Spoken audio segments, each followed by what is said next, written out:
કે ભલા માણસ તમે ઉમેદવાર રાખ્યા છે નેતૃત્વ કરવા રાખ્યા છે ને. જો નેતા તમારો બીકાવ, લલચાવ, વેચાવ કે નબળો આવો હોય તો એ શું ભલું કરી શકે એ મને તમે કહો. આમાં પીસાય જનતા પીસાય છે 1000%. જો કે હવે જનતા બહુ બુદ્ધિશાળી થઈ ગઈ, એને પીસાવાનું છોડી દીધું. આ એન્ટરટેનમેન્ટ તરીકે લે છે. કોઈ રાજકારણીની વાત કોઈ ગંભીરતાથી લે છે ખરા?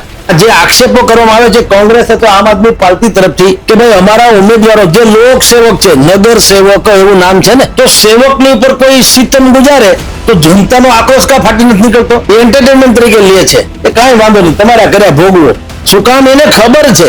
હવે નાગરિકોને એટલી ખબર પડી ગઈ કે નગર સેવક હોય, નગરપાલિકાના સદસ્ય હોય, તાલુકા પંચાયતના સદસ્ય હોય, જિલ્લા પંચાયતના સદસ્ય હોય કે મહાનગરપાલિકાના કોર્પોરેટર હોય, દરેકને હું હેસિયત થી ખબર પડી ગઈ. એવું કે છે ડરાવવામાં ધમકાવવામાં આવે છે, પૈસાની લાલચ આપવામાં આવે પણ એ તો અમે કહીએ સામાન્ય માણસ આ ફરિયાદ કરે તો સમજી શકાય. મેજર જનરલ હોય એમ કે ઓહો સરહદ ઉપર તો મને ડર લાગે તો હું સમજવું. તમે ને હું નાગરિકો છીએ એ ડરી શકીએ. તમે ઉમેદવાર એટલે કે તમે નેતૃત્વ કરો છો ને, કમસે કમ 5-15 હજાર નાગરિકોના એક નેતા તમે. આવું થાય છે ને, તો નેતૃત્વ કોને કહે? એ ડરે ખરો?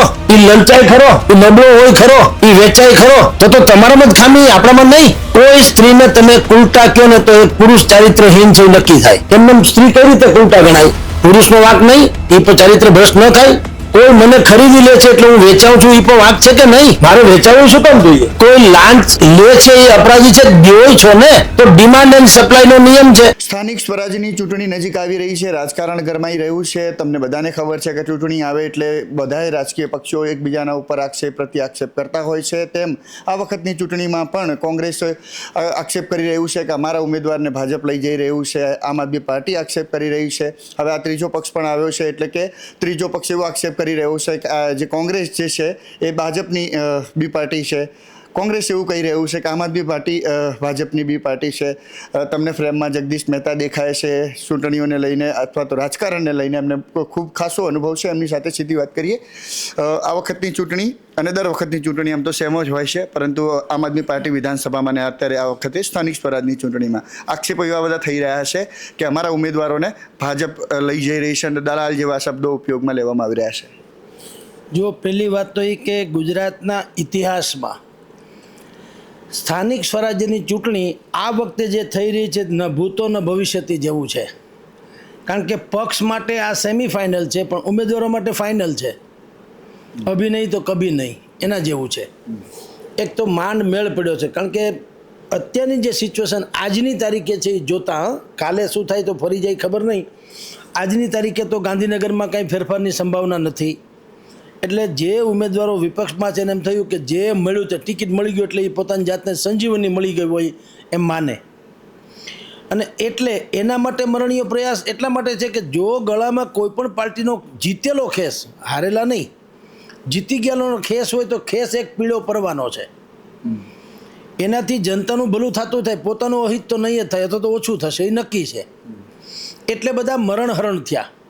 મરણહરણ એટલા માટે કહું, પહેલી વાર એવું બન્યું ગુજરાતની સ્થાનિક સ્વરાજ્યની ચૂંટણીમાં કે રિસોર્ટ પોલિટિક્સ, જે સામાન્ય રીતે ધારાસભા કક્ષાની ચૂંટણી હોય કે સંસદ સભાની હોય તો ઠીક છે, આ સ્થાનિક છે એમાંય રિસોર્ટ પોલિટિક્સ. અમારા રાજકોટમાંથી 12 જેટલા કોંગ્રેસના ઉમેદવારોને જુનાગઢ એક ફાર્મ હાઉસમાં લઈ જવામાં આવ્યા, જુનાગઢ ખાતે.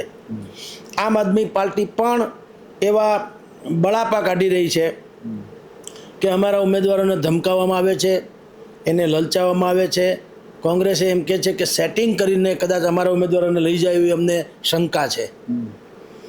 હવે આ બંને વચ્ચે હું આપને કહું, તથ્ય તો જે હોય જનતા બિલકુલ બધું જાણે જ છે. પ્રશ્ન વાજબી છે એ કે ભલા માણસ તમે ઉમેદવાર રાખ્યા છે નેતૃત્વ કરવા રાખ્યા છે ને. જો નેતા તમારો બીકાવ, લલચાવ, વેચાવ કે નબળો આવો હોય તો એ શું ભલું કરી શકે એ મને તમે કહો. એવું કે છે ડરાવવામાં ધમકાવવામાં આવે છે, પૈસાની લાલચ આપવામાં આવે પણ એ તો અમે કહીએ સામાન્ય માણસ આ ફરિયાદ કરે તો સમજી શકાય. મેજર જનરલ હોય એમ કે ઓહો સરહદ ઉપર તો મને ડર લાગે તો હું સમજવું. તમે ને હું નાગરિકો છીએ એ ડરી શકીએ. તમે ઉમેદવાર એટલે કે તમે નેતૃત્વ જ કરો છો ને, કમસે કમ 5-15 હજાર નાગરિકોના એક નેતા તમે, આવું થાય છે ને. તો નેતૃત્વ કોને કહેવાય? એ ડરે ખરો? એ લલચાય ખરો? એ નબળો હોય ખરો? એ વેચાય ખરો?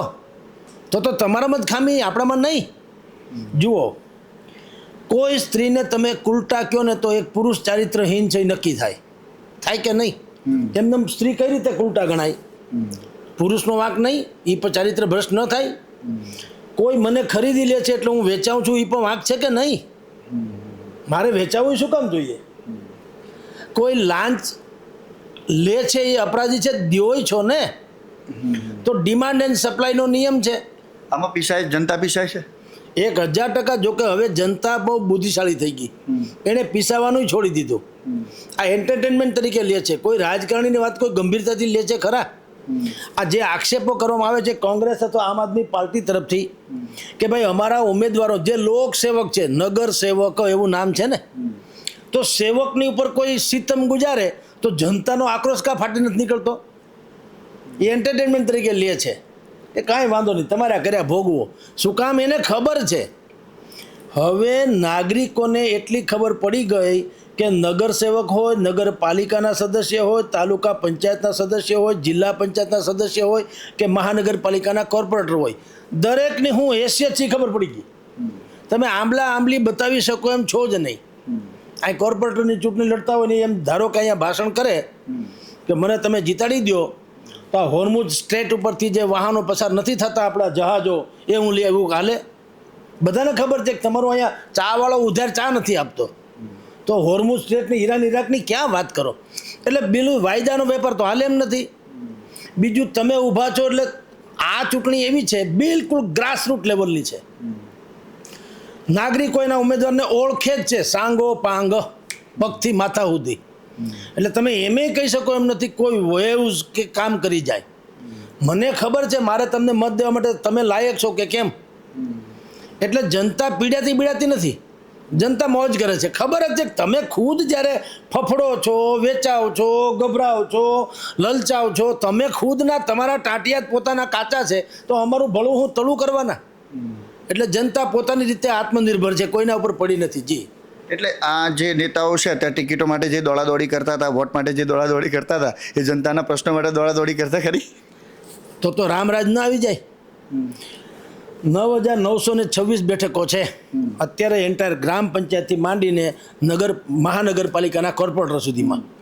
35,000 લોકોએ ઉમેદવારી નોંધાવી. બરાબર. હવે જ્યારે સેવકોનો જ રાફડો ફાટી નીકળે, સેવકોનો, જનતાની સેવા જ કરી લેવી ગમે એમ કરીને, અને એના હાટું બધા મરણહરણ થયા. કોક કે હું મારી નાખું, કાપી નાખું, કોક કે હું વેચાઈ જાઉં, કોક કે બોલો કેટલા પૈસા આપો, મને ટિકિટ આપો.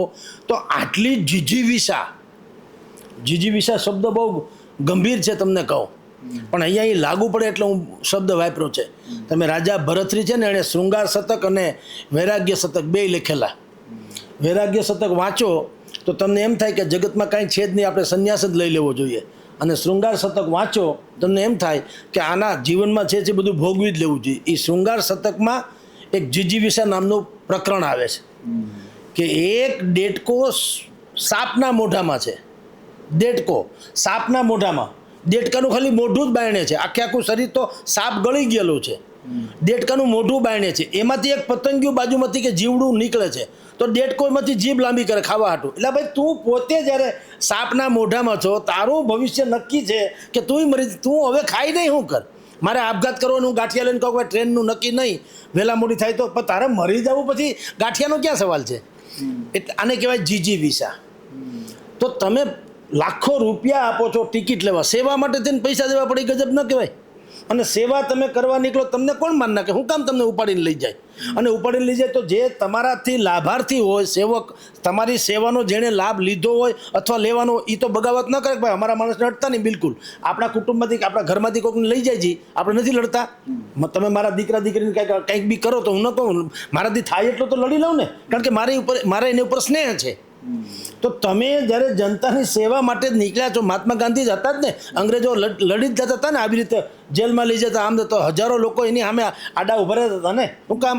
કે ભાઈ અમારા સેવક છે, અમારા આઇકોનિક વ્યક્તિત્વ છે, અમારા લાભાર્થી, અમે એના લાભાર્થી છીએ, અમારા પ્રેરણાદાતા છે. તમે એને અડશો તો અમારું જીવ અમે હોમી દેવું, બાકી એને અડવા નહીં દઈએ. એ લાગણી, એ એટેચમેન્ટ હતું. અહીંયા ક્યાં છે? બધાને ખબર છે તમે કોના માટે ઊભા છો. એ સેવા કરવા માટે થઈને તમારે પૈસા દેવા પડે ને. આમ છાપામાં આપણે વાંચીએ છીએ, મીડિયામાં વાંચીએ છીએ કે અને જેટલા લોકોને ટિકિટ નથી મળી, શું કહે છે કે અમને ટિકિટ મળે એમ હતી, પણ અમારા નેતાઓએ ટિકિટ વેચી નાખી 20 લાખ 50 લાખમાં.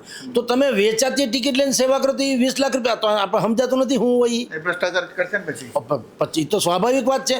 તમે એક દાણો અનાજનો વાવો તો ખેડૂતને ખબર છે કે કુદરત ડુંડું આપે તો દાણો વાવે છે. ક્યારેક કુદરત એમ કીધું કે તમારે વાવવું એટલું વાવો, અમારે કંઈ નક્કી નહીં, તો ઠીક છે, તો કોઈ વાવે નહીં. આશા તો એ જ હોય કે એક દાણો વાવીશ તો ડુંડું થશે. એમ તમે 20-25 લાખની જો ટિકિટ લેતા હો તો સ્વાભાવિક તમે 50-50 કરોડ બનાવવાના. એટલે સેવા માટે પડાપડી હોત તો જનતા એની દિવાલ બનીને ઊભી હોત. પણ બધાને ખબર છે કે રોટલા ચરી ખાવાતું મહેનત કરે છે. આ બી ટીમની વાત શું છે? તમને શું લાગે છે? કોંગ્રેસ બી ટીમ છે કે ભાજપની કે આમ આદમી પાર્ટી બી ટીમ છે? આ બધું કરે છે શું ખબર નથી પડતી. જનતાને જ બિચારી ખબર જ નથી પડતી. પેલા એ બેયને કહો તમારી એ ટીમ કઈ છે એ કહો, બી ટીમ પછીની ચર્ચા કરીએ. તમારી એ ટીમ કઈ છે? કોંગ્રેસને જ વફાદાર હોય અને આજીવન મરી જવું પણ કોંગ્રેસના વિચારધારાથી પર ન જવું. એટલે જે કટ્ટરમાં કટ્ટર કોંગ્રેસી તરીકે એક જમાનામાં જેની છાપ હતી, અત્યારે કેબિનેટ મિનિસ્ટર થઈને નથી ફરતા. તો શેની બી ટીમ? ભાઈ તમે તકવાદીઓ જેટલા હોય, એ આ બે પક્ષની વાત નથી કરતો, શાસક પક્ષમાં પણ તમને કહું, હવે જે લોકો ભારતીય જનતા પાર્ટીમાંથી પણ હાસ્યામાં ધકેલાઈ ગયા શું કહે છે, આમાં બધા લોકો ગરી ગયા છે, લાગવગ ચાલે છે, પરિવારવાદ ચાલે છે, ભ્રષ્ટાચાર ચાલે છે. તો તમને ટિકિટ મળી ગઈ હોત તો એ હોનાનો, તમે રજળી ગયા એટલે એ ગારાનો. તો જનતા તો સમજે ને કે તમે 30 વર્ષ 40 વર્ષ તમે એમ કહો છો કે અમે પક્ષની સેવા કરી, એવી કેવી સેવા કરી?